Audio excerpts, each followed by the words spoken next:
Okay, so you're staring at your aquarium like a proud fish parent when suddenly you spot it. Little jelly-like blobs clinging to the glass. Are those snail eggs? At first you think maybe you spilled tapioca pearls into the tank, but nope, they're eggs. You've got yourself a freshwater snail nursery. Now don't panic. In the next few minutes, I'm going to walk you through exactly what to do about them. Whether you want to hatch them or halt them, we're going to cover it all. And yes, we'll also talk about what happens if you ignore them. Spoiler alert, it's not great unless you want your tank to look like an escargot rave. But first, I'm making a quick pause here to invite you to join over 1,000 fish aficionados to our weekly cool and quick fish facts. Just go to aquariumsource.com/subscribe. I promise it won't smell fishy. Really, who teaches you about the honey gourami with a Brad Pitt gif? Let me tell you how I first found out about snail eggs. I had a peaceful little tank with a couple of nerate snails to keep algae in check. Life was good. Until one day I noticed little white dots on my driftwood, then on the glass, then everywhere. It felt like they were multiplying while I blinked. And I learned very quickly that snail eggs are no joke. So here's the main tip I wish someone told me earlier, and I want to get it out right away. If you don't want baby snails, remove the eggs the moment you see them. Don't wait. Don't debate. Just scoop them out. Otherwise, you'll be hosting the next generation of shell-covered squatters. Now let's back up a second and talk about what these eggs actually are and who's laying them.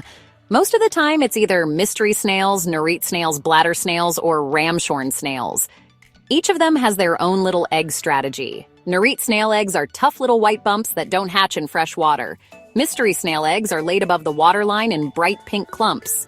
Bladder and ramshorn snails, on the other hand, leave clear jelly sacs stuck to glass or leaves. That's right, some snail eggs won't even hatch unless you've got brackish water. So before you go on an egg removal rampage, it's a good idea to identify the species. Mystery snail eggs are the easiest to spot because they look like a tiny bunch of bubble gum stuck just above your tank. And if they're mystery snail eggs, you've got time. They'll sit there for a while before hatching so you can decide what to do. But if we're talking about bladder snails or ramshorns, you've got a different situation. These guys are the ninjas of the snail world. Their eggs are clear, sticky, and hidden. If your tank has even a little bit of leftover food or algae, they'll treat it like an all-you-can-eat buffet and multiply like nobody's business. Here's where the story gets real for most of us. You walk away from the tank for a few days, and when you come back, there are snails everywhere. On the glass, on the filter, on your plants. Like they're having a family reunion and your tank is the venue. It might sound funny, but overcrowded snails can throw your water parameters out of whack fast. And trust me, your fish won't thank you for that. So what should you actually do when you find snail eggs? Let's break it down by goals. If you're trying to breed snails on purpose, first of all, congrats, you're one of the rare ones. Some people even move the clutch to a damp paper towel in a sealed container to incubate mystery snail eggs. Just make sure they don't dry out. Remove the eggs manually with your hand, a razor blade, or an algae scraper, depending on where they are. Be gentle, though, especially with glass. If the eggs are on live plants, you can snip that leaf off entirely or just wipe them away. Now here's the twist. Even if you remove the eggs, you might already have baby snails in your tank. Reduce overfeeding, like seriously cut back. Snails thrive on leftover food, so if you eliminate their buffet, they'll naturally keep their numbers lower. You can also try adding snail predators to your tank. Loaches and certain pufferfish love snacking on snails. Place a piece of blanched lettuce in the tank overnight. By morning, you'll find a crowd of snails hanging out on it like it's snail Coachella. Just lift the lettuce out and remove them all in one go. Why do so many of us end up with unexpected snail eggs in the first place? The answer almost always leads back to plants. Live aquarium plants often come with hitchhikers, tiny snails or eggs stuck to the underside of leaves, and they're nearly invisible. The best way to avoid this is by quarantining new plants or giving them a dip in a snail-killing solution before adding them to your tank. I learned this the hard way. I bought a beautiful bunch of Java fern without rinsing it, and boom. 2 weeks later, I had a population boom of bladder snails.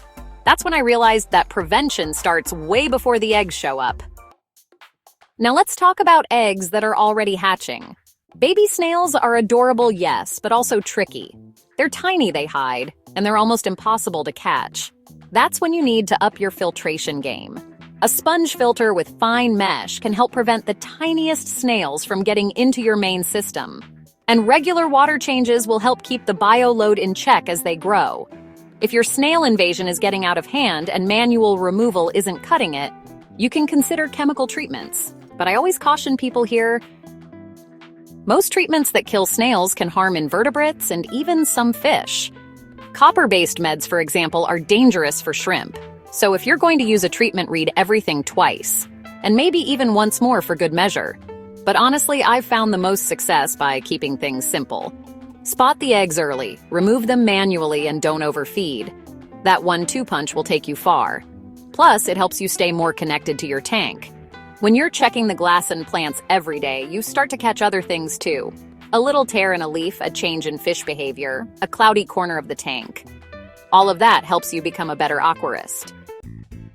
And if you do decide to raise the snails, that's okay too. Just make sure you have a plan for the babies. A lot of local fish stores won't take them, and giving away mystery snails is a niche hobby. But if you love them and have space, they can be part of a beautiful, balanced aquarium. Just maybe not 50 of them. The last thing I'll say is this. Snail eggs can be a surprise, but they don't have to be a disaster. Once you know what to look for and how to handle them, you're way ahead of the curve. Every aquarist has a snail story, and now you've got yours. If this helped you out, give this video a like and consider subscribing. We cover all things aquarium care, from fish to filters to, yes, even unexpected snail babies. Drop a comment below with your own snail horror story or success story. And if you have questions, I'd love to hear them. Until next time, happy fish keeping, and remember, not all blobs are bad, but they do deserve a second look.